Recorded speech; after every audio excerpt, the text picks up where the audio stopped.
மிகப்பெரிய கருமி ஒருத்தர் இருந்தாரு. அவரை பொறுத்த வரைக்கும் செல்வத்தை சேர்த்து வைக்கிறது தான் அவரோட லட்சியம். ஆனா சேர்த்த பணத்தை யாருக்கும் கொடுக்க மாட்டாரு.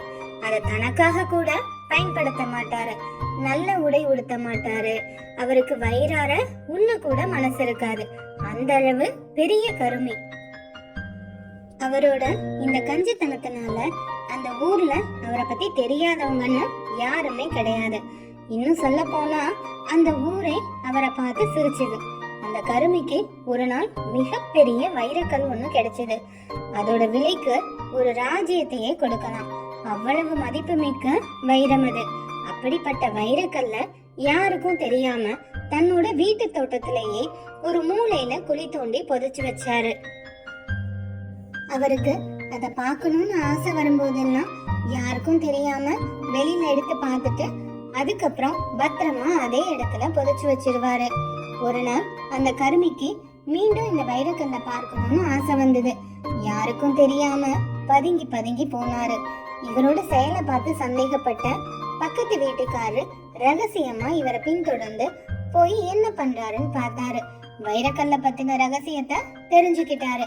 அன்னைக்கு இரவே அந்த பக்கத்து வீட்டுக்காரர் கருமிக்கு தெரியாம தோட்டத்துல பொதிச்சு வச்சிருந்த வைரக்கல்லை எடுத்துக்கிட்டு ஊரை விட்டே ஓடி போயிட்டாரு.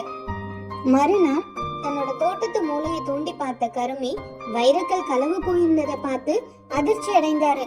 ஊரையே கூட்டி பைத்தியம் பிடிச்சது போல ஓன்னு அழுதாரு. நான் மோசம் போயிட்டேனே, அரும்பாடுபட்டு என்னோட செல்வத்தோட பெரும் பகுதியை விற்று நான் வாங்கிய விலை உயர்ந்த வைரக்கல்ல யாரோ திருடிட்டு போயிட்டாங்கன்னு ஓன்னு புலம்பி அழுதாரு. இதை கேட்ட ஊர்க்காரவங்க எல்லாரும் பயங்கரமா சிரிச்சாங்க. அவர் புலம்புறத கேட்டு கூட்டத்துல இருந்த ஒருத்தர், நீ இதற்கெல்லாம் ஏன் கவலைப்படுற? ஒரு கூழாங்கல்ல எடுத்து மண்ணுல பொதிச்சு வச்சுக்கிட்டு அதையே வைரக்கல்னு நினைச்சு திருப்தி பட்டுக்கோ. ஏன்னா உன்னை போன்ற கருவிகளுக்கு இரண்டுமே ஒன்றுதான். ரெண்டையுமே நீ உன்னோட வாழ்க்கையில எப்பவும் உபயோகிக்க போறதில்ல அப்படின்னு சொன்னாரு. அவர் கூறிய அந்த வார்த்தையை கேட்டு ஊரே அந்த கருமியை பார்த்து சிரிச்சாங்க. இந்த கதையில இருந்து நம்ம தெரிஞ்சுக்க வேண்டியது, தேவையான பொருட்களை சேர்த்து வைக்கிறதுல தப்பே கிடையாது. எறும்புல இருந்து தேனீக்கள் வரை எல்லாமே தனக்கு தேவையானதை சேகரிச்சு வச்சுக்கிறாங்க. எல்லா உயிர்களிடமும் சேமிக்கிற இயல்பு இயற்கையாவே இருக்குது. ஆனா அதே சமயம் தன்னுடைய தேவையும் தாண்டி அளவுக்கு அதிகமான செல்வத்தை சேர்த்துக்கிட்டே போறது தவறு.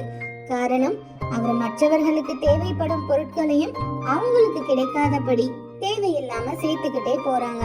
இந்த மாதிரி ஊரை அடிச்சு தன்னோட சந்ததிக்கு சேர்த்து வைக்கிற பணம் என்னைக்குமே நிலைக்காது.